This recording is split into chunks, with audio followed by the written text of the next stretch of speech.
So we're just going to talk about, give you an upshot of the whole course, a preview of what are the topics we are going to cover, and some interesting motivating applications of those things, right? Our main goal in this session is to tell you why is each topic and the whole discrete math course important for computer science, computer engineering, and all of science, and the human existence actually requires discrete math. Otherwise, it's just I don't know. I hope people live without it, but so this is what we talked about, the main goals. Let's see how are we going to achieve them, and some of those things we'll talk. Let's first talk quickly about in a few pieces of advice that how would you succeed in this course? What do you need to do, right? The first thing you need to do, actually not just this course, every course, but to read, okay? Read the slides, read the lecture notes, read the book, textbook, or other stuff, right? If you want to read posts on Facebook, if you want to read, if you have time to read what everybody else ate on last night for dinner, or what did they wear on Instagram, you should have time to read discrete math, okay, and computer science. So it's a very important thing. Without reading, you're not going to learn anything. And it is so I consider this course as a course in languages. It's not a course in engineering, not a course on science, not a course on art. It's a course on language, right? We're discussing the language of mathematics, which is very important and foundational thing for communicating science, for writing about science, for reading about science. So learn one of the skills you need for one of the main usage of language is reading. So why not just begin reading to learn the language also, okay? Here is a way to read. Let's see, perhaps not very good way to read, but nonetheless one. You must have seen this thing, right? Everyone knows limits and continuity, because calculus is a requirement for a prerequisite of this course, right? Does everyone know limits? What is limit 1 over x minus 8 when x approaches infinity, when x approaches 8? When x approaches 8, the denominator approaches 0, right? And 1 over 0 is undefined. So that's the limit. So the teacher also taught that and then asked this question: what's the limit of 1 over x minus 5 when x approaches 5? So if x minus 8 is this thing, then x minus 5 should be this thing, right? It's the wrong way to read. Don't read like this, right? It's not a Shakespeare novel. It's something, right? There is a meaning of this. One good rule of thumb is if you want to read math, you cannot read math without writing, okay? You must have a pen in your hand if you want to read math, okay? You have to translate it in your language and then the same mathematical language but different phrasing, and that will give you that's the only way you can read, okay? The next thing is to discuss with each other, right? Talk. Make it a habit of talking about problems, okay? Talk about math. It's in the after the first couple of sessions, it's going to be really I've seen people playing like whole chess while walking, okay? They just develop a simple language, they agree on some notation, some symbols, and then they talk and they play whole games while walking, okay? Learn to talk. It's much better than talking about any other nonsense that you do, okay? Cricket, one of the favorite things people talk about. Politics, another favorite thing. Food, what else people talk about? Any other thing, nothing. If you'll begin to enjoy it if you do it for a couple of times, about to each other. Hey, let's make jokes in math. Let's criticize math, and everything should be done in math, okay? Again, that was the reason to inculcate this value and this practice of to talk math. Why I allowed your homeworks free to discuss. Okay, one of the reasons that. Again, try to discuss problems, not solutions. One of the worst thing in reading also, reading our solution is not going to help you. Reading the book's solution or somebody else's solution is not going to help you. Reading about problems, reading about methodology, techniques is going to help you. And here also discussing problems is going to help you. Okay? Pose problem to each other, ask questions in class, outside class, in office hours, from TAs, from this section, that section. You have a question, There is no bad question, okay? Every question is a good question as long as it's related to mathematics, discrete math. We'll talk about Cantor's work when we do set theory, and then also practice, okay? Practice all the problem sets, not just the problems you're required to hand in, the problems, other problems also. Practice the problem sets, practice the homeworks, practice exercises in the books, right? There are many online problem sets available. Try to get them and solve them, okay? We'll see when we do number theory, hopefully we'll do some work of Territau. And this is one thing that people don't like. People think they are failing when they make mistake. You are actually on the right track if you make mistake. If you don't make mistake, if you get things on the first attempt right, most probably you just got lucky, okay? You don't know anything there. So do not worry if you make mistake. Actually, I really encourage people to make mistakes. This is where you learn, okay? You only learn from your mistakes. It's a cool book. Some mistakes that made 40 familiar innovations and how they came to be. There is about 40 big companies, big techs, how they came to be because of some mistakes, okay? Charlotte Jones' book, cool book. Here is a quote by Albert Einstein. And if you know Einstein, you know he meant what is a mistake and what is difficulties in math. And here is a mistaken solution, right? When we ask you what's the value of x, but it's phrased as what is x, that's a solution. Let me give you one more solution. By the way, when I use some figures from some sources, I give one way or the other, somehow I will give you the credit to the right people, okay? If not given there, if I don't know, then I just write sometime Google Images or something, okay? So, and if the book's title is just there free on Amazon, these are book front cover. This is, if you look at the PDF and you look at this, this is whatever the credit is given to where I got the image from, okay? And that's what you should do. If you have happened to write something using some other people sourced material, just give credit to the right people, okay? The creator of the material. So that was a wrong solution. Let's do another wrong solution, okay? Look at these two people.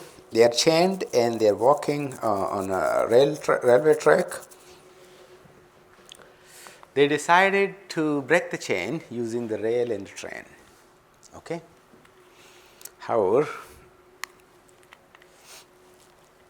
the only possible solution is this way, that one of them will sacrifice and the other will be free and the chain will be broken with the train. Now, one offered to sacrifice himself because this is all kind of, he was a nice guy that deserved to be free and other stuff, right? So, train is approaching. They say final goodbye. Almost there, and they get this thing. Okay, too late to find another solution. Why did I show you this? First of all, I got this thing from Dr. Nabil Mustafa. He's a French professor in France. He was used to be here. I am using this from his slides. Here is the moral of the story. Okay, once you know the solution, things become very easy. That's why you should never read the solution. That's why you should never ask anybody for the solution, because then you think you know it, but you end up in some situation like this. Okay? Try for yourself. Don't read solution. It's not going to help you. Okay?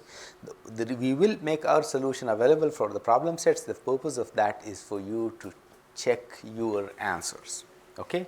But your answer must be a product of many mistakes and many things, and you shouldn't actually need to read the solution. Okay? That's one purpose. The second purpose, we'll make our solution available, is to tell you what is the model solution, what is the solution we are looking for. There are many correct solutions, right? But there is the art of teaching you, it needs some practice of how to phrase your solution. Okay? Your long quizzes will give you a specific space, a box, and within that you have to write your answer. Okay, you cannot write stories in your answers in your exams.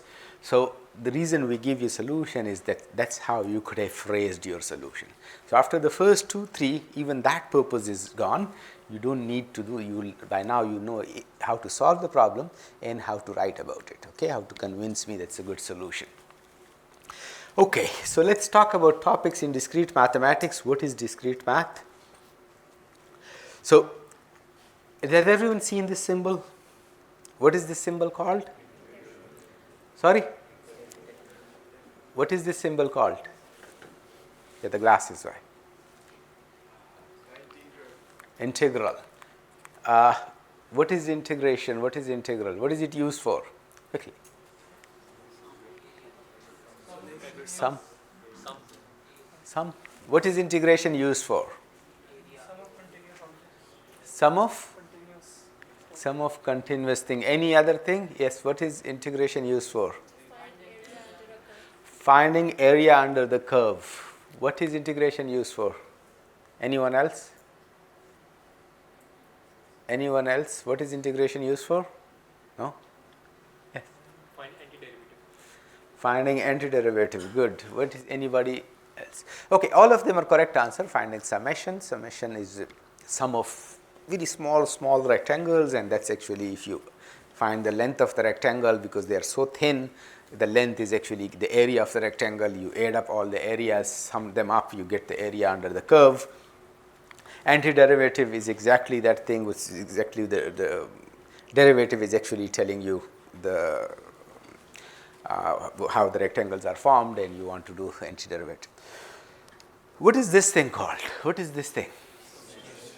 This is summation, right? So there is a reason I put them side by side, because summation is just the discrete version of integration. And similarly, this whole discrete mathematics is just the mathematics. When we want to talk about discrete objects, discrete concepts, discrete machines operating in discrete steps, in separable steps, countable steps or countable objects, we use discrete mathematics rather than continuous mathematics. So you don't expect to see differentiation, continuity, limits, integration, but you will see a lot of summation and counting and arrangements and ordering and those kind of things you will hear here a lot. Okay, so I don't know exactly what's the definition of discrete mathematics. So, but I put this slide just so in case you find a good definition, you let me know also. I'll add it to the slides. Okay. But discrete mathematics is unlike continuous mathematics, the study of discrete objects. Okay. Okay, what is computer science? Computer science is basically computational problem solving. Okay, computer is this device, this thing. The science part is just the computational problem solving. So the science of computing is problem solving, right? Why do we need mathematics? Actually, as I told you, is a language.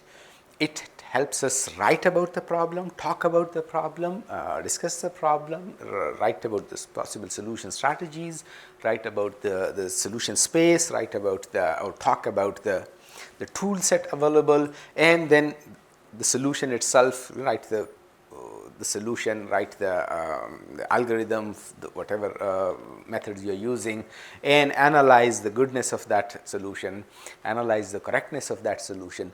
For all of this, the thing used is mathematics. Okay, so mathematics is actually equal to problem solving, because computers are discrete machines that are operating a discrete step at a time.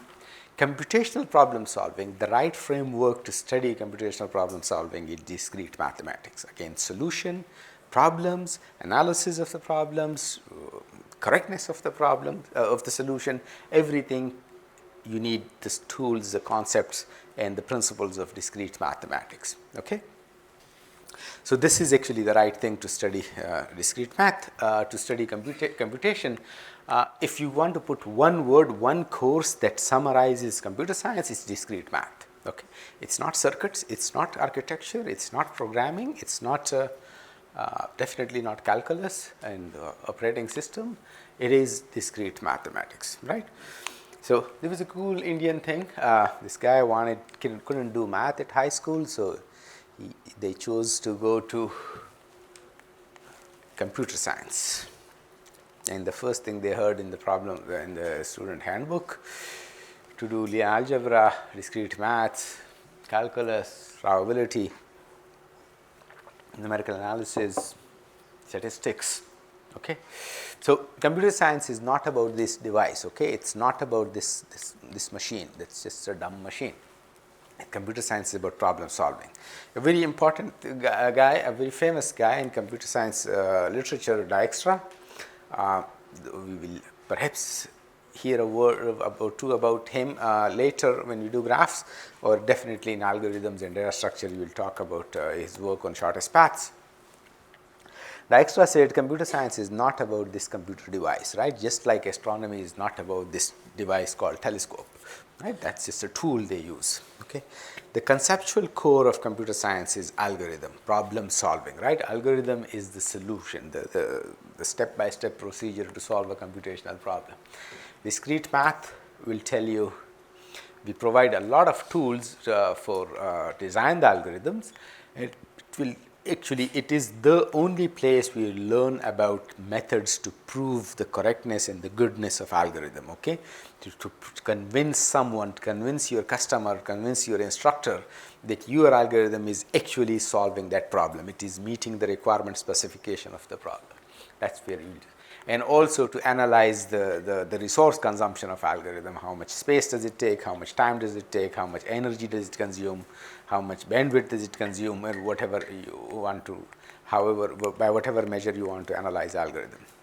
Okay, so let's give a quick overview of what we are going to cover and why they are important. Okay, so these are the topics that I talked about. We will discuss all of them.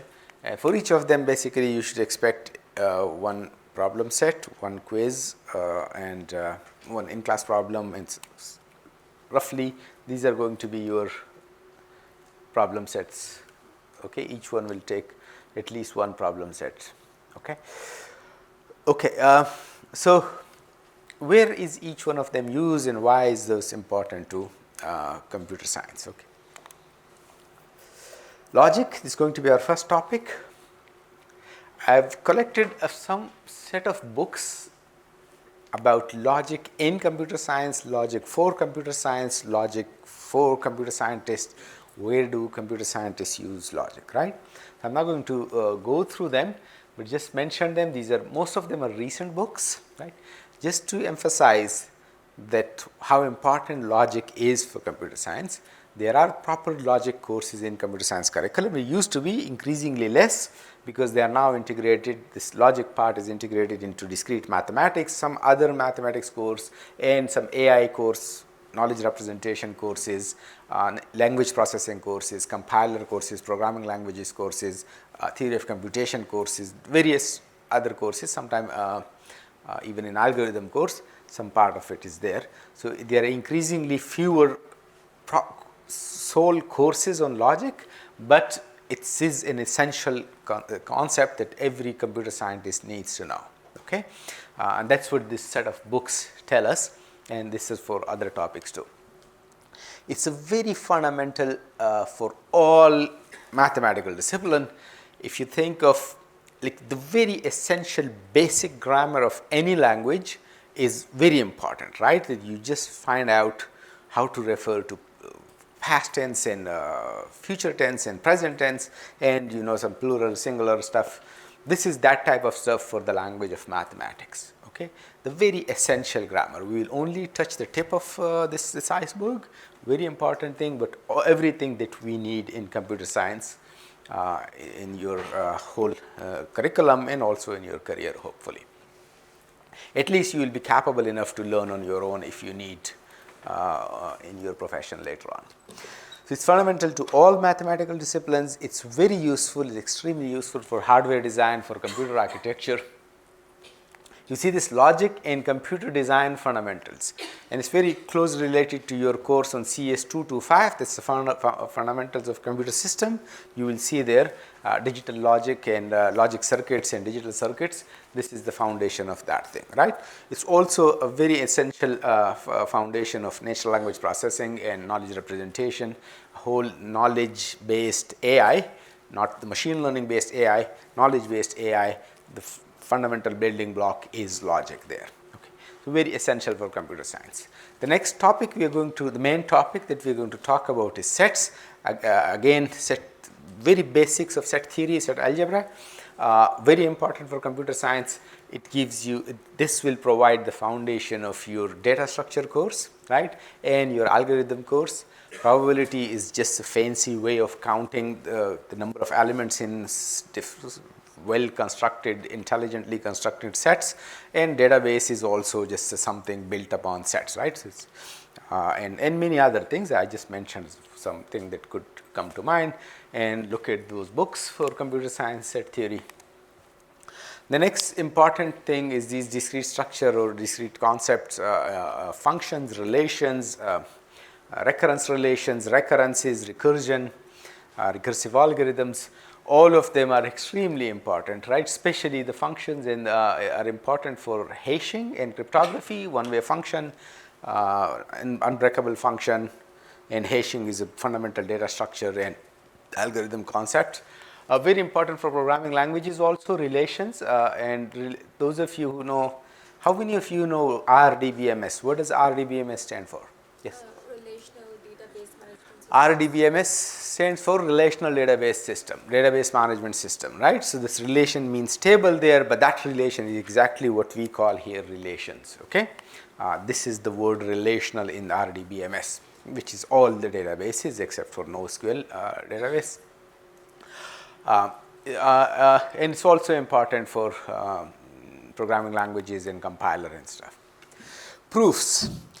Now, proofs, I might not be able to give you directly what is an application of this, because proof is just the bread and butter of human existence, right? You talk sensibly, right? You talk convincingly. That's where proofs are used, okay? Again, look at all the books. Look at this is Alfred Rennie. Some say it's Paul Erdős said this thing. A mathematician is a machine to convert coffee into theorems. Why do you need proof? You come up with an algorithm, you solve a problem, you come up with the software, you come up with the hardware, a device or anything. Nobody is going to use it unless they trust that this is correct. And they will trust it if you prove it to them, right? So formal methods or less formal methods, you have to prove that the algorithm is reliable, it has no bug, it will not make a mistake, right? Imagine you could have your algorithm, your solution, your device can be used for really life critical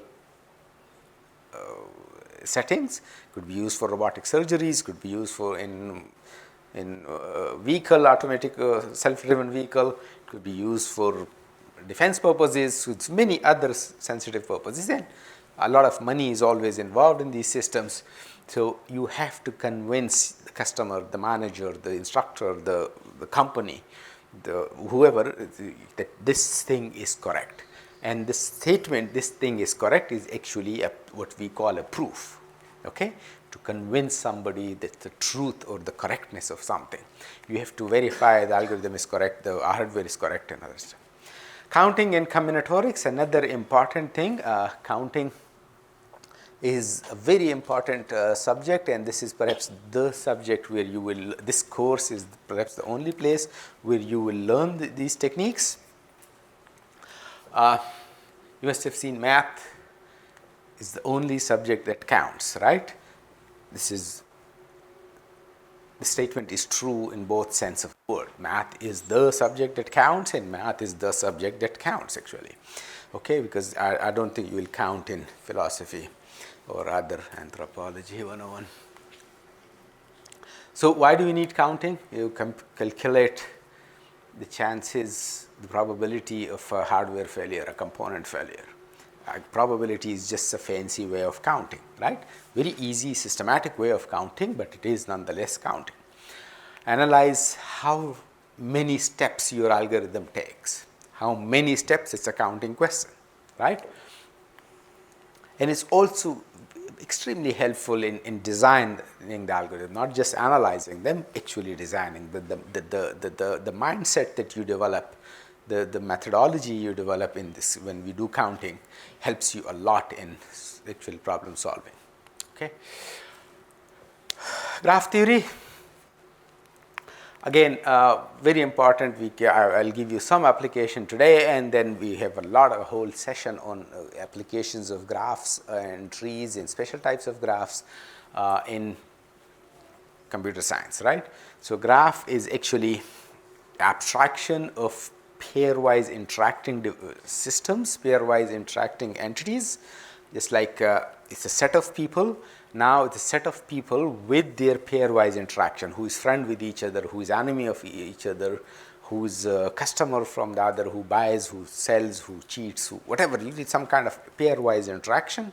Graphs are the thing to model that. One such example that we all use is the internet or other computer networks, right? These are pairwise interacting computers. One is a set of standalone computers, and the other is now they interconnected through a network. Study of network algorithm, network reliability, network design, network analysis, network monitoring, all of them is just fancy ways of applications of graph theory, graph theoretic tools. Okay, it's also very helpful in operating systems, because you will see in operating system courses and in database courses, entity relation. How tables are related, how entities, rows, records are related across two tables, across two relations, is actually a graph problem. Okay, and it also gives you very good foundation for social network analysis, online social network analysis, for the internet, for the web graph, how the web pages are interacting with each other, a lot of economics and social financial graphs.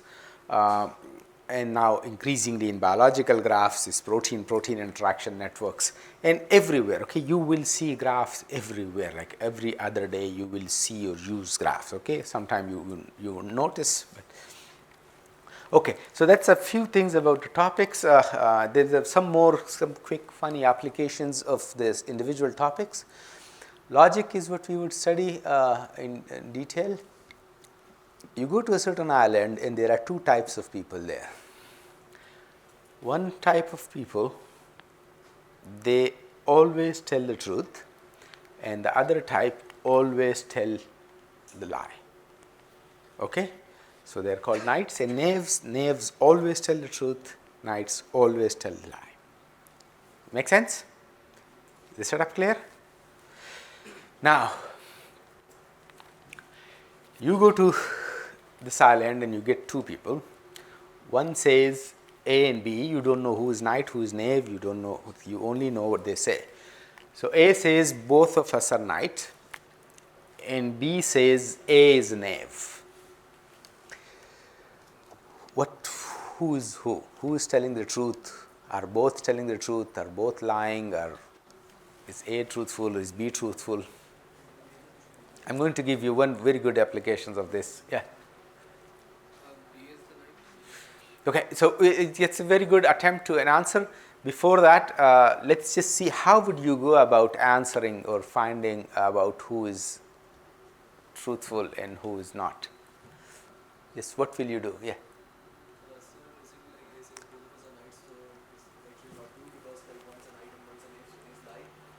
No, just so he said that, okay, because again, talk about problems, okay? Do not presume stuff about problems. He said one is knight, one is knave, so that's why A must be wrong and B must be wrong. So before that, nobody said one must be knight, one must be knave. Okay? What are the four possibilities of these things? A and B. What are the four possibilities?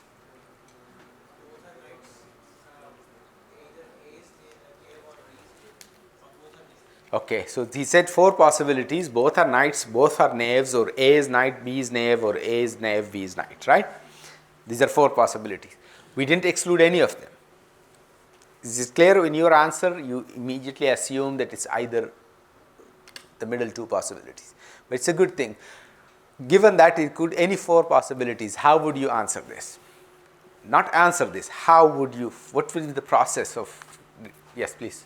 Assume one of the person saying is truth, then reach a contradiction. Like for example, if A is saying the truth, then we immediately reach a contradiction that we say. Okay. So he said that, okay, assume there are four possibilities, assume the first possibility and see if it makes sense, and the second possibility and see if it makes sense, and so on for each all of the four possibilities. What I said the word makes sense, he used the word contradiction.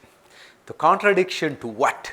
Contradiction to our assumption that nobody can be both knight and knave, nobody can be neither knight and knave. These are exactly and the only two possibilities. Every person is either knight or knave, not both, not neither of them, right? So if you end up in a situation where A is both knight and knave, that just doesn't make sense. That's a contradiction, right? That's not the world we live in, right? In the previous slide, we established what type of world we live in, right? Does that make sense? Everyone can give it a try, see what makes sense, what doesn't make sense. Don't use phone, please. Yes, please.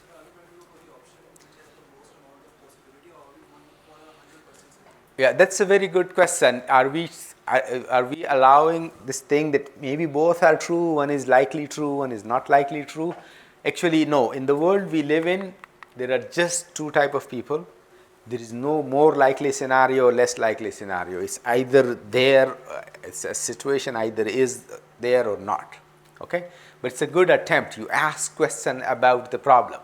You clarify the problem to yourself. Yes, please.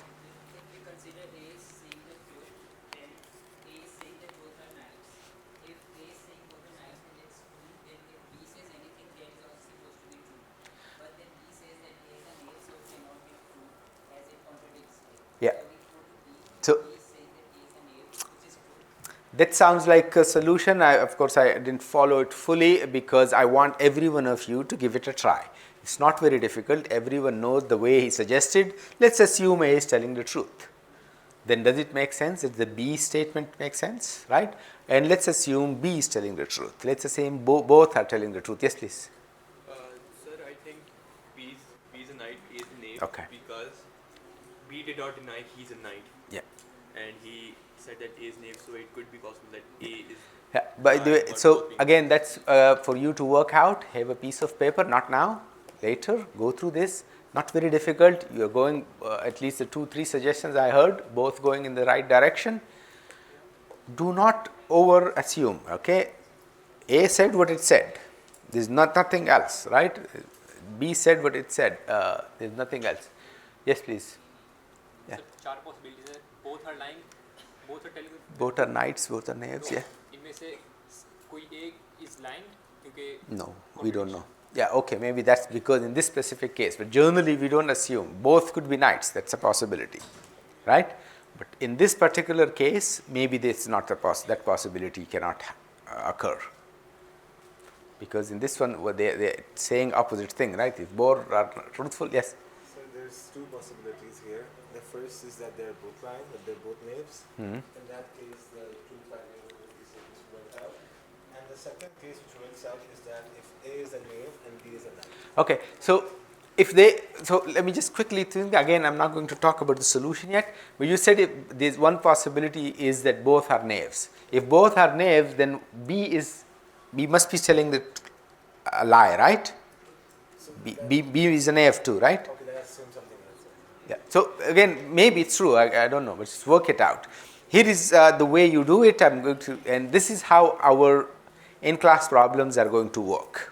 Okay, I'll pose the problem, I'll pause, we'll discuss it, and the answer will appear on the thing. But right now, you are not supposed to write it, but tomorrow onward, you will have a piece of paper. By this time, you should have written your answer, and that's how we will grade it later.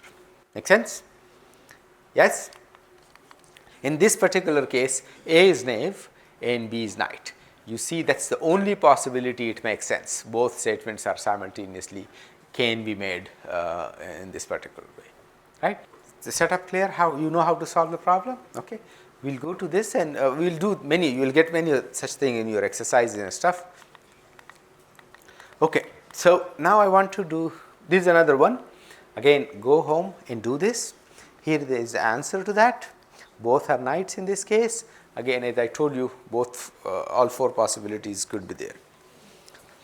Here is the situation, if you learn logic, if you do those kind of exercises, this is if you end up here. I don't know if you've heard of Doctor Who's, one of very famous British thing, and then there was an American version of that.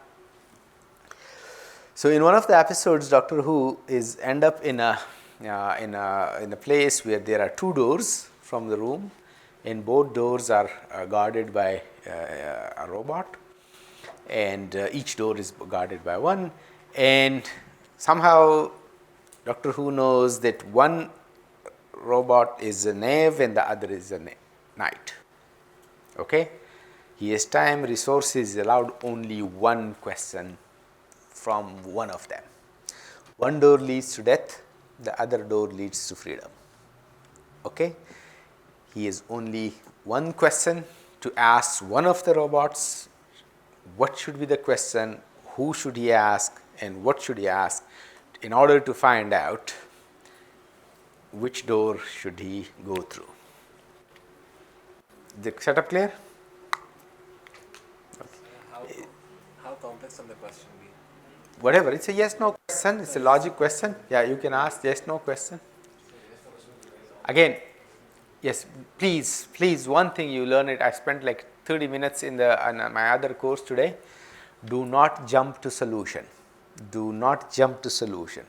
Talk about problem, okay? Rephrase the problem, translate the problem, state the problem in Pashto, in Urdu, in small case, bigger case. What if one robot, what if you are allowed bigger questions, smaller questions, all kind of problem analysis, okay? Then the solution will, what I always tell people, you bother the problem so much, you tease it so much, you just keep on working with the problem will actually start begging you to, here is a solution, please leave me alone, this is the solution, do this. It will tell you the solution itself if you bother it a lot, okay? So work on the problems, don't jump to solutions. Yes? No, we don't know. We don't know which door is what, we don't know which robot is what. If you know which is the knight, then assuming they have all the information, you can ask. That's a good attempt to clarify. Yes? So do you know for a fact that one of them is supposed to be a knight? We know that one is knave, one is knight. One knight and one knave, that's what we know. You have one question, not from each, one question in total. No, we don't know. Neither about the door, not about the door specifics, not the knights. They are both exactly the same robots. They have same uniform.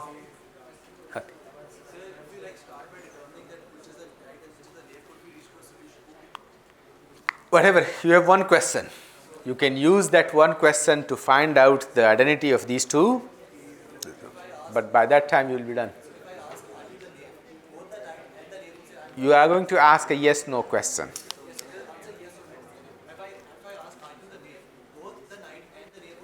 No, but you are going to ask question to one, pose question to one of them.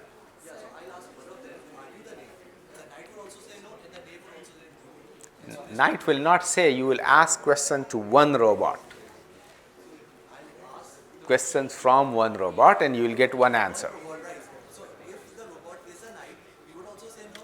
And if the robot is a knave, you would also say no. Which would like directly lead you to the conclusion. Yeah, that's good. It's a good attempt. The problem is you will find out which robot is who. You still need to find out the door. Again, not very interested in solution. It will take some time. I'm going to give you the solution. I want you to, if you're in the right direction, to do this kind of analysis. Yes? Yes, uncle.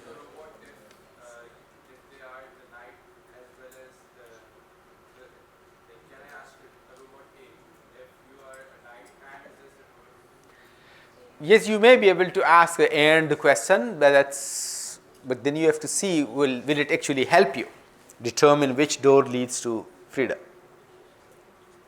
right? So if you answer this question, you will also kind of convince me, write me a proof that it's a correct solution. It actually finds you, saves you, save your life. It's a point. I can just ask, is this my left hand and does this door lead to freedom? So obviously this is my left hand. ठीक है. अब एक बार एक हिस्सा मेरा true है. अब दूसरे पर मेरा depend करता है. Is that true or not? अगर वो मसला ये मुझे नहीं पता कि light कौन है. So yeah, so you have to see this thing. If you happen to ask the night, you will get the right answer, right? You will have to also mention the doors. No, generally, so you can do we can do it with one question, but okay. Yes, please. Sir, sorry, I figured it was wrong. Okay, there's nothing wrong with the wrong question. Okay. Here is one way to answer this question. You ask A, whoever is A, right? It doesn't is immaterial whether it's A is a knight or knave. You ask them. Essentially, you pitch one against the other, right? And this is one way to do it. There are other ways to do this stuff. Many other ways to do this. Well, there actually ends up with the same thing. You ask A. If I ask B, would B tells me that their door leads to freedom, right? Or the B tell me your door leads to freedom, right? There are two doors, each one had a robot. Think about it, when the solution it becomes very easy. So the previous stage on the previous slide, your discussion was even better, was much better. That's the stage you should do, okay? So we talk about logic. I gave you one life and death situation where it will help you. Okay. By the way, it's used a lot in computer testing. Okay, when you have computers infected by virus, it's a remote computer. You're asking them query. You're sending queries to them. You're pinging it. You're sending it packets, and it replies. Now, if it's a smart virus, or if it's actually a person had taken over the computer, then they could deceive you. You can ask question, and they will tell you, "I'm totally okay." And knights and knave situation, they will do this, right? So for us, it was a toy problem, but just to see how important it is, logic. Okay, proof is actually I've been talking a lot about proofs, how they are related and how they are very important in computer science. Here is the thing about proofs. If they actually are important, right? Let's prove this theorem that 2 equals 1.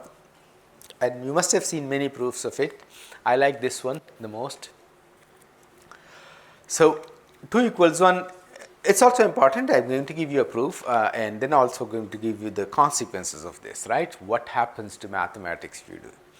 So you get 2, you add and subtract 3/2, 1.5 from it, right? What do you get? Exactly 2, right? So it's equality. We added 3/2 and subtracted 3/2. But 2 minus 3/2 is a half, okay, and plus 3/2, that's exactly the same. There is no arithmetic tricks, okay. There is no unless there is a typo, there is no arithmetic tricks here. So a half plus 3/2 is, if you multiply and divide by 2, you get twice half plus 3/2 divided by 2. Yes, which is actually equal to 1 plus 3 over 2. Again, no arithmetic tricks, no that type of mess. Okay, 1 plus 3 over 2 is, what is 1 plus 3 over 2? 4 over 2, which is equal to 2. So equality is there. Now 1 is equal to the square root of 1, right?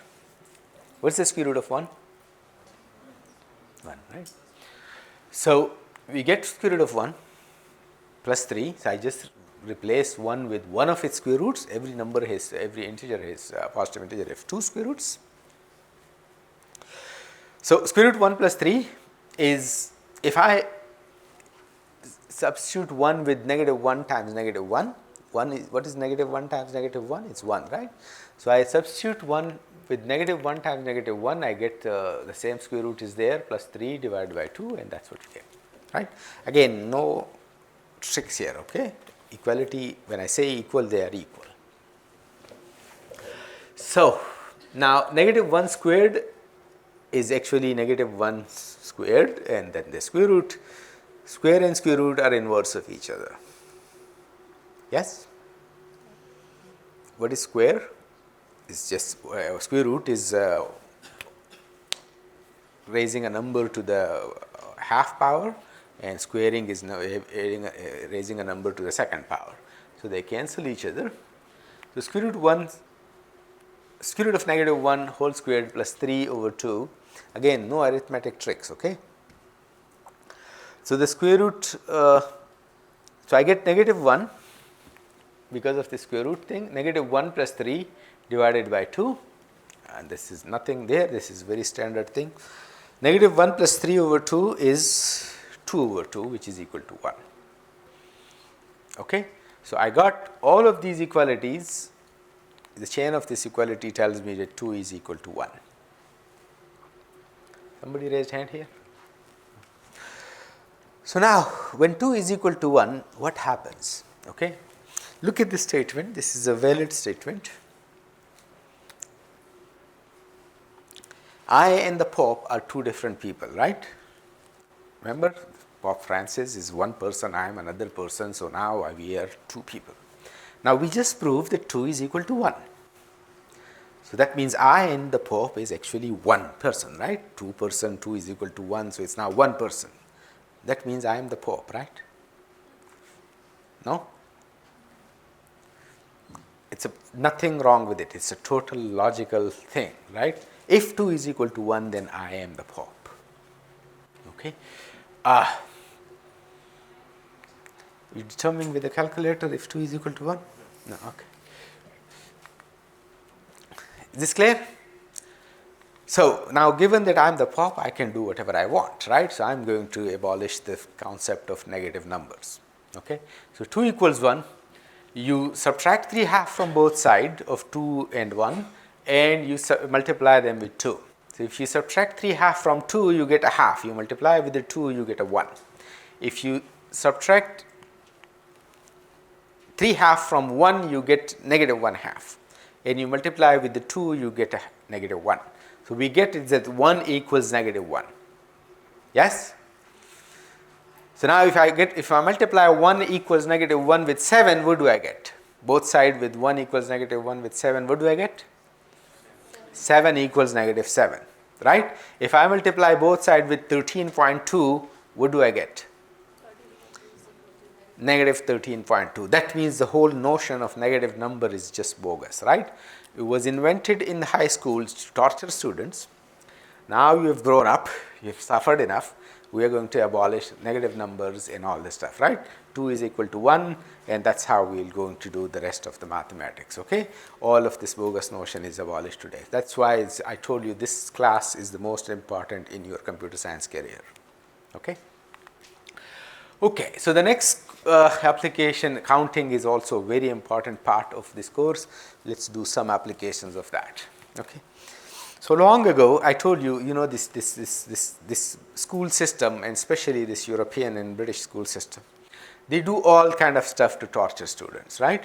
Because they are not really schools, they are just training centers. They want to train them to be good slaves in the industrial machinery. So one of those stories, Frederick Gauss, when he was 9 years old in elementary school, the teacher wanted to spend time and waste some time. So she asked the students to add up the numbers from 1 to 1000, right? Hoping that the day will be done, day will be over with this task, and she'll go home and everything will be good. Yes? Unfortunately, Gauss did this thing, just like we proved the negative numbers to be bogus. Gauss proved called the trick, and he solved the problem in 30 seconds. Can you do this in 30 seconds? Yes, please. Sir, 1 plus 1000 equals Good. 1001, 2 plus 999 equals 1001. Yeah, we'll come to. Happens 499 times plus 500 times. Good. Very good. So that's a solution. Let's just start now because he started it. Let me just reiterate a little bit what he said. If I add 1 to 1000, what do I get? 1001, right? If I add 2 with 999, what do we get? 1001. 3 with 998, what do we get?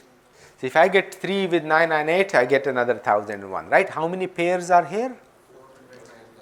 there are 500 pairs. From 1 to 1000, there are 500 pairs. It's an even number, right? Each pair makes up 1001, right?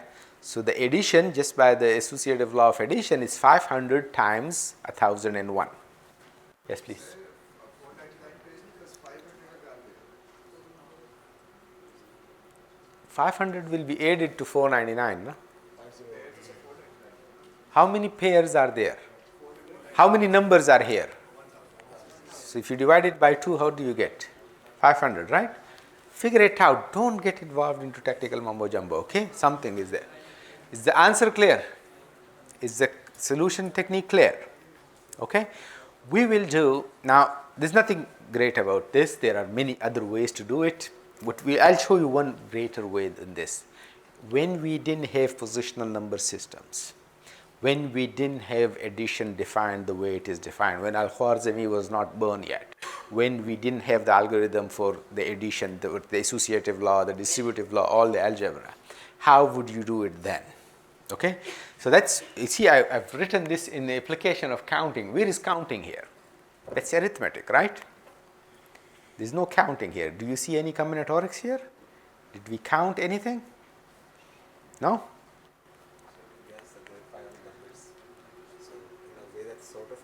Yeah, okay, so the number of pairs is 500, that's how we guessed it.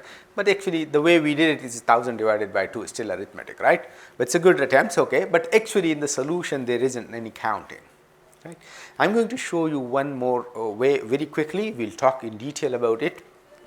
Suppose you don't have positional number system. Remember this Roman number system, right? What is 1?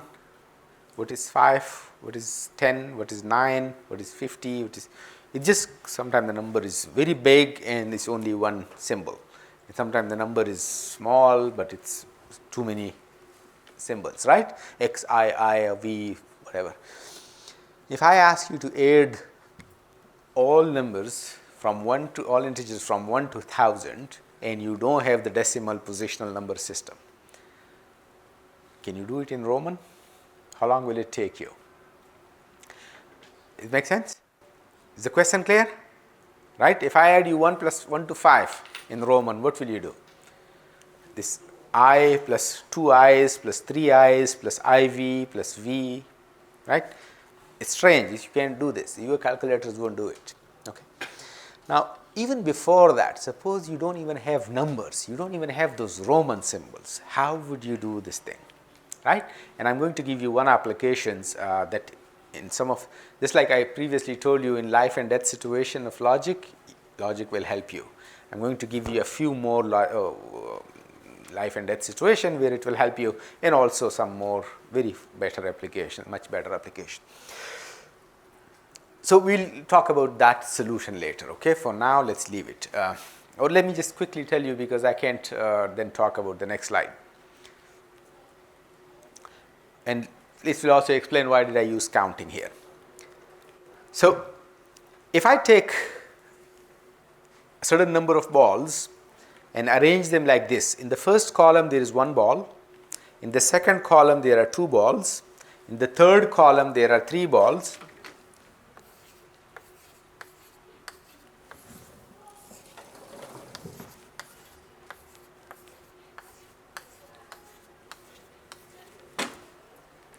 see, and I ask you, count the number of balls here. Count the number of balls here. What does it have to do with the summation problem? Humaira? It's incrementing by 1. What does it have to do with some adding numbers? Counting number of balls, what does it have to do? Again, if you don't jump to solution and talk about problems, you would have this thing. How many balls are here? Not the number. Number is not what I'm looking for. The number of balls are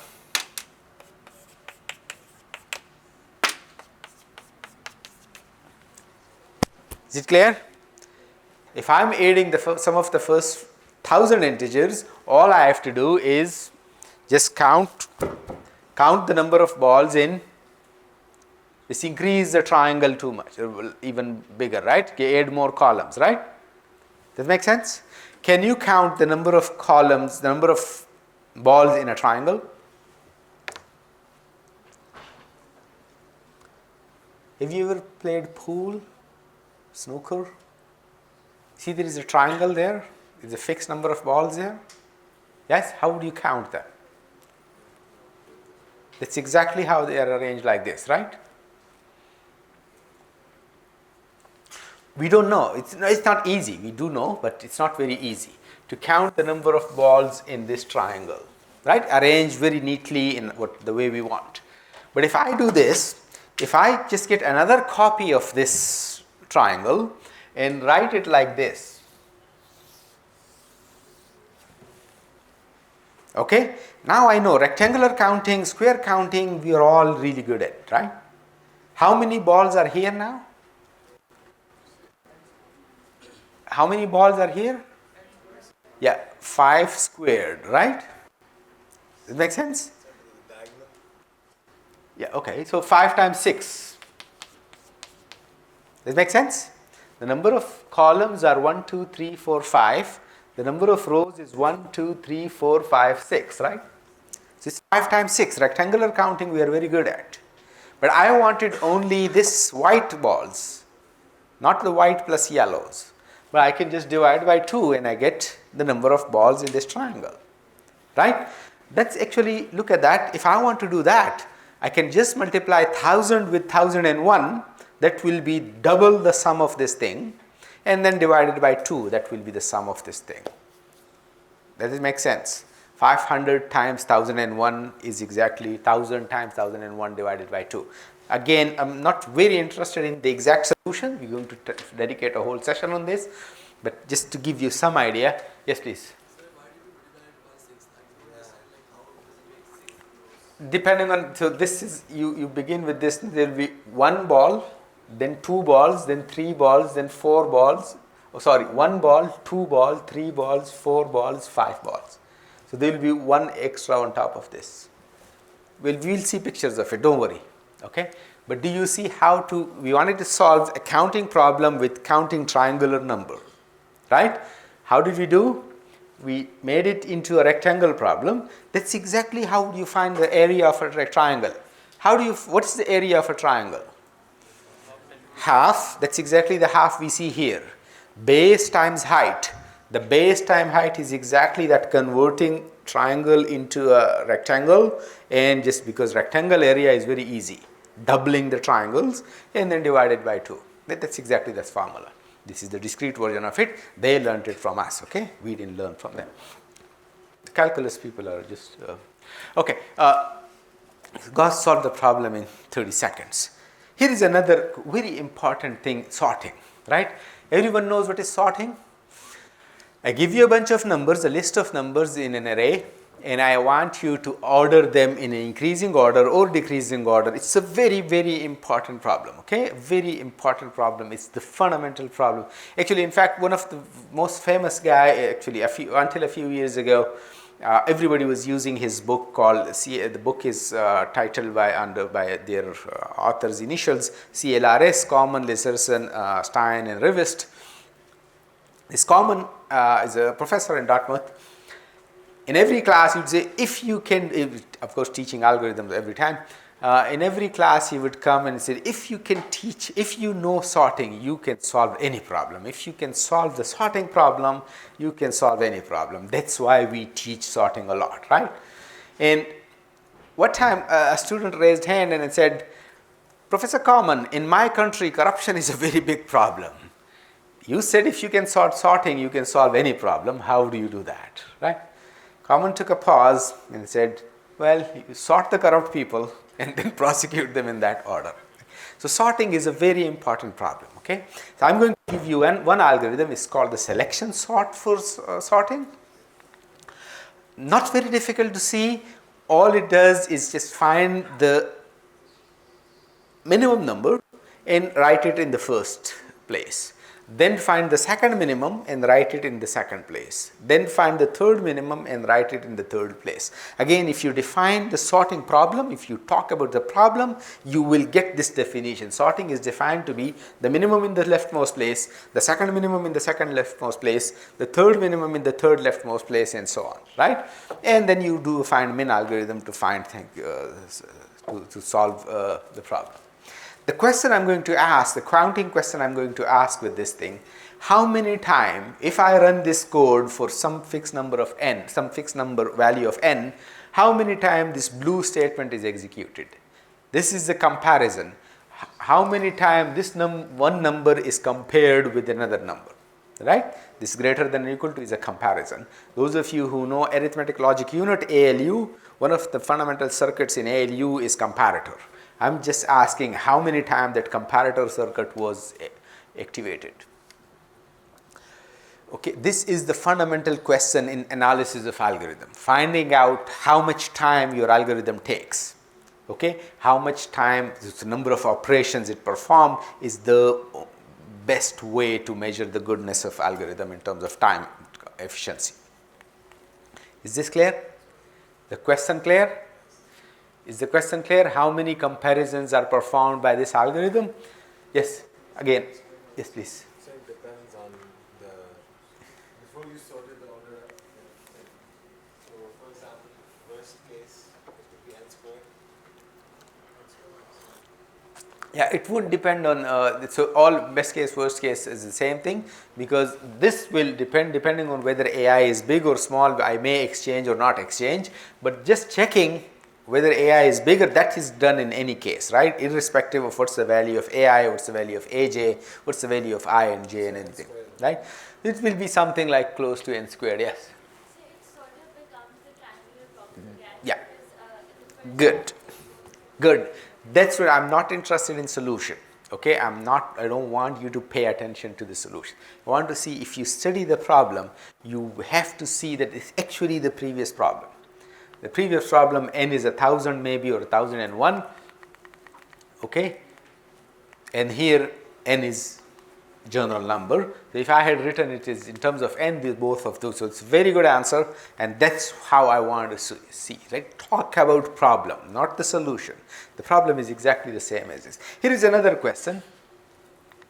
Some of you are cricket fans, which I hate the most. How many of you like cricket? You can raise your hand, don't worry. I just published a paper on cricket, and but I hate cricket. So let's say it's a soccer tournament, n teams are participating in it, every team plays every other team, right? So full round robin tournament. How many, each game is going to be refereed by a professional, and they charge $1, good referees. How many dollars do I need? So I want to make it a counting question. How many games are going to be played, right? You know, in scheduling, in management, this is going to be a very important question, right? You need to find out the venues for it. You need to find out the money for it. Okay, the number of games being played in a tournament is the most important organizational question. Does it make sense? How many games are going to be played? How many? Again. It's similar to that problem. Yeah. So basically, like, for example, when we go at the top, then the top team plays this for the bottom teams, and then we go to the bottom, top, and bottom. So like, it sums up to n equal n minus 1. Yeah, good, good. So that's exactly what most probably what he said was, because he said top down, but I'm just going to do 1, 2, 3. Team 1 plays with n minus 1 other teams. Team 2 plays with n minus 1 other teams. But the game with 1 is already been counted from one side, right? So team 2 will play with n minus 2 game that is not counted and 1 that is counted. Team 3 will play n minus 4 games that are not counted, n minus 3 games that are not counted, and 2 that are already counted. If you do that, that's actually 1 plus 2 plus 3 plus 4 plus 5 all the way up to n minus 1, n minus 2, n minus 3, right? Which is exactly what we had in the previous, to the Gauss's problem, right? So the important thing that you need to see is that the answer is actually the same. These two are exactly the same problem, and that's why in optimization, in management, in organization, you would need a lot of counting, right? The question would not always be how many, but you have to make a how many thing there. Okay? The question, the first one was, what is the sum? How do you add the number and give me the answer? We made it a how many question, right? Because we know toolbox, our toolbox is full of counting tools. We have to convert every question, if possible, to the how many question and then answer it using our counting toolbox. Okay? It's clear? Here is another one, which is going to be, how many watermelons are there in each of these arrangement or groups? How many watermelons here? Huh? Quickly. 25. How many watermelons in the second one? 16. Generally, when I ask you, a better answer is 5 by 5, 5 times 5, okay? Because it just gives you much more detailed information, even though the value is 25 and something, right? And you can trust me that I know this much arithmetic, which I don't. So 5 by 5 is easy for me to talk about, right? And I'm going to we are going to build upon it. But generally speaking, when I ask you what is the answer, here the answer, I'm never interested in 5 times 6 divided by 2, 15, or I'm interested in 1 plus 2 plus 3 plus 4 plus 5, right? Because that's in our language makes much more sense. So now I'm going to arrange these watermelons like this. Have you seen watermelons like this in the pyramid? Right? That's how in Sabzi Mandi they will give you this thing, right? Make sense?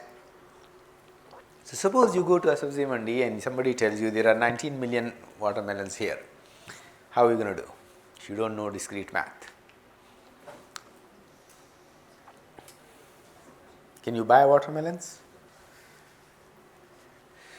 Now, that's actually how many watermelons are here in the first, the base foundation level? 8 square or 9 square, or I don't know what, 1, 2, 3, 4, 5, whatever, right? So 8 by 8, that we know how to do it. How many in the second level? 7 by 7 or 8 by 8. Then 7 by 7, 6 by 6, 4 by 4, 5 by 5, 4 by 4, right? It's the sum of squares. We will in this course learn these tricks, how when you add the first n integers, we will also learn how to add the first n squared, or the first n cubes, the first n whatever, right? Odd numbers, the first n even numbers. It's a very important application of counting, okay? Is this clear? I'm going to give you one quick application that you may like, you may actually use. You know, you're familiar with the pyramids of Giza, right? They are made exactly like this, right? The problem there was that every new guy, they would want to make their pyramid to be one step taller than the previous guy. It makes sense? Right? The pyramids are built like this exactly. You get blocks, so you make a 10 by 10 block, right? These are called square based pyramid, right? Make a 10 by 10 block. On top of it, write place 9 by 9 blocks, 81 blocks. Then on top of it, write place 8 by 8 blocks. And then you do this and you will get a pyramid, right? On the top, you can make your grave or whatever you want to do it. Does it make sense? Now, this was the Egyptian. They didn't have positional number system. They didn't have algebra. They were using a number-based number with the 3 digits, 0, 1, and -1. Right? They were not using 0 to 9. They were not using binary or 0 to 0, 1. Or how do you find that? Pharaoh is about to die. They ask you, you can't manufacture these blocks. They are actually rocks brought from across the river. How many blocks do you need if this idiot guy dies tomorrow? Make sense? Is the application clear? You see, this course is going to be very important. I was teaching once in the US, and this girl said that, so not about just exactly this, but just 2 slides before this. That, so what is the application of this? And when I read this, and I said, okay, suppose you are a Pharaoh and you die. She never asked this question again, right? So if you are a Pharaoh, you're going to need discrete math to solve this problem, okay? How many blocks do you need? How many, okay? And actually they actually solve this problem. That's why this is a marvel, right? That's why it's not a thing, and the logistic nightmare. It's a civil engineering. How do you even transport this many, such big things? So another question of counting or arithmetic, we'll learn it. We'll spend quite some time on this, even if you don't have numbers, okay? Even if you don't have algebra and positional number system. And we'll also do it without, with numbers and with algebra. Here is another one you must have seen a lot in cyber security workshops and stuff, or other general, if you make an account there, they give you restrictions on how to make a password. So I made a toy example. You're going to make passwords using these 10 characters, okay, these 10 symbols. You're not allowed to repeat any symbol. These are 10 symbols, the password length has to be 10, okay, with no repetition. Another restriction is your password cannot contain the word golf, the word math, or the word boat. Make sense? How many people, this is a system security paradigm, how many unique users can this system accommodate? Suppose the number of passwords you can make here is 120. Then this system cannot work for 121 people, right, or more, because then they will have a shared password. Accounting question, very important. Every security analyst, every cybersecurity specialist does this kind of things before making up system, right? The scale of the system is decided by such questions, okay? Your RO every time does this thing. Suppose the final exam weeks have 7 days. They're going to be done on the 7 calendar days of a week. Each day has 6 time slots. These are the 6 time slots, and there are 300 exams. Okay, 1 week, 6 time slots per week, so total time slots are 42.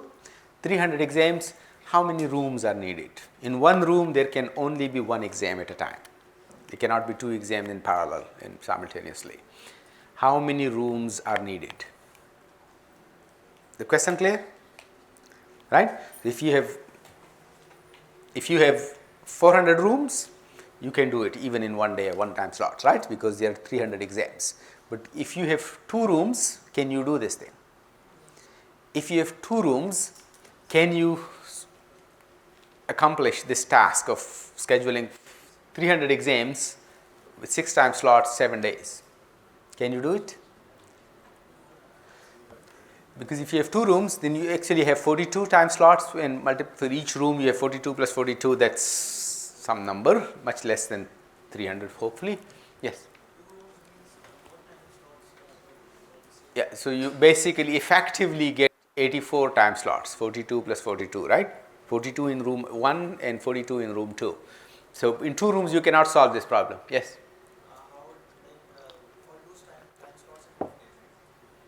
Sorry, 6 time slots per day. 6 times, these are time slots given. So I'm asking, the question is how many rooms are needed? Some number, yes. Okay.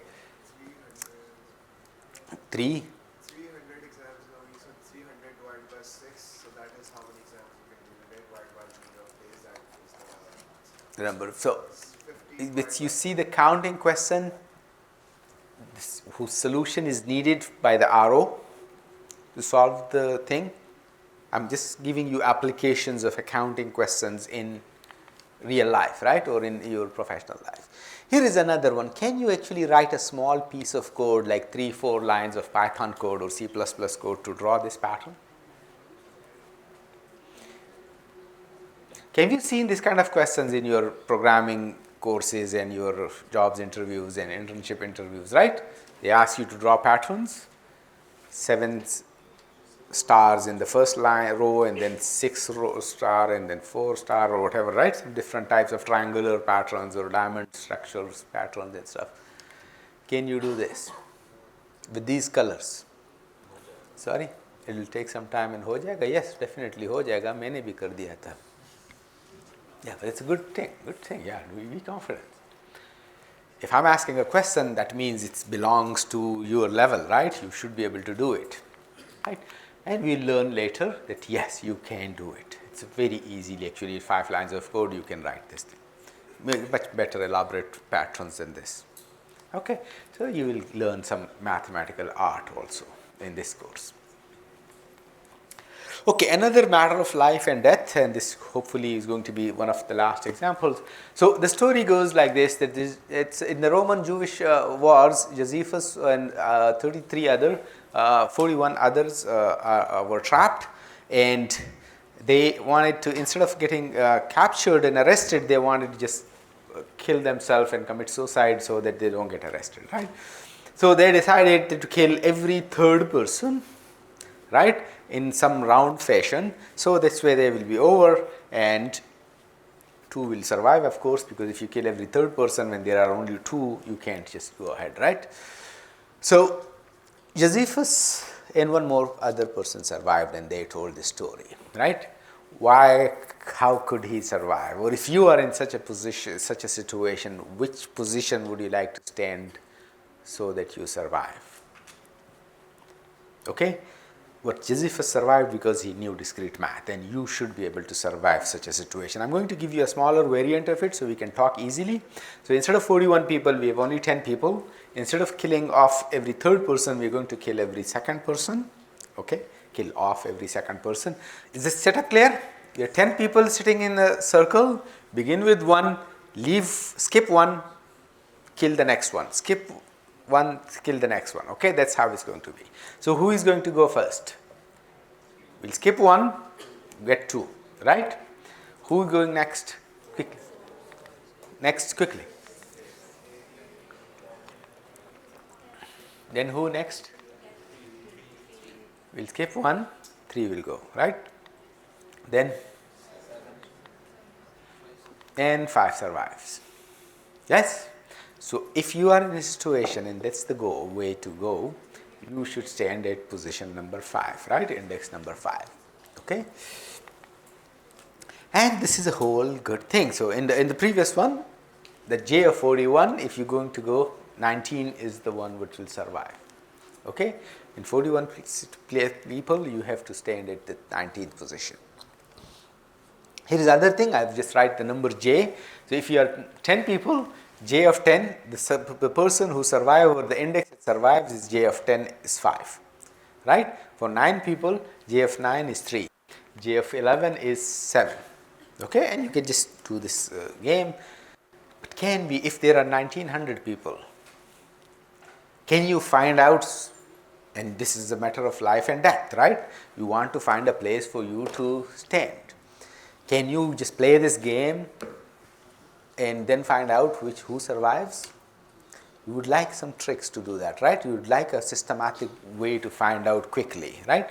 And this is in discrete math you will learn a systematic way to survive in such situation. This is the formula. We will learn it when we do recurrence relations, recurrences, and recursive algorithm and stuff, okay? Here is another one. Settle down, please. Bacteria is doubling every hour.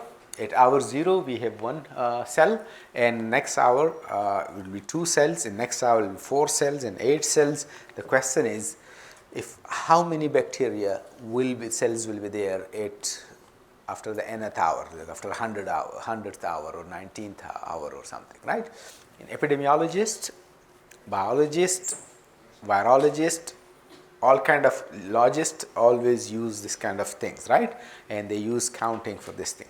Here's one quick thing. We are almost done, close to that. Please sit down. Can you draw the first top 2 picture without retracing the pencil on top of a line or without lifting the pencil? You must have seen this thing in your kindergarten, right? To draw stuff without retracing or without lifting the pencil. Yes? Can you draw the top 2? Which one you can and which you can't? Okay. Can you tour this museum by going through every door exactly once? You want to go through every door. You are going to actually sweep this building, go through every door exactly once for testing, for fire readiness, for whatever. Can you do that? Graph theory will tell us how to do this, right? And very easily actually. In one theorem, we will find out which is doable, which is not doable, and how. Here is a ferryman. He wants to transport these three things across the river, with the usual restriction that the boat can carry only one object along with the ferryman. The goat cannot be left alone with the cabbage because they'll eat. The wolf cannot be left alone with goat for obvious reasons.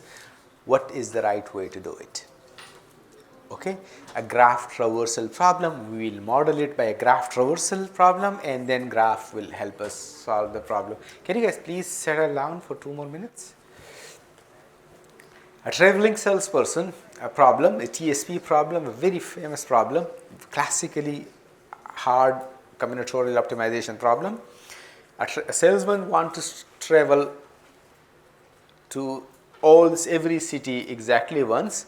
Of course, without going to touring a city more than once, right? Why repeat?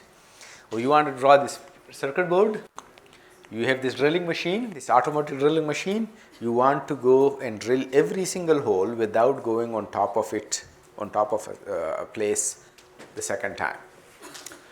Okay, the last application that we will do in the last topic is public key cryptography. Alice wants to send message to Bob through public internet. Everybody can see what's going in, what's in the packet.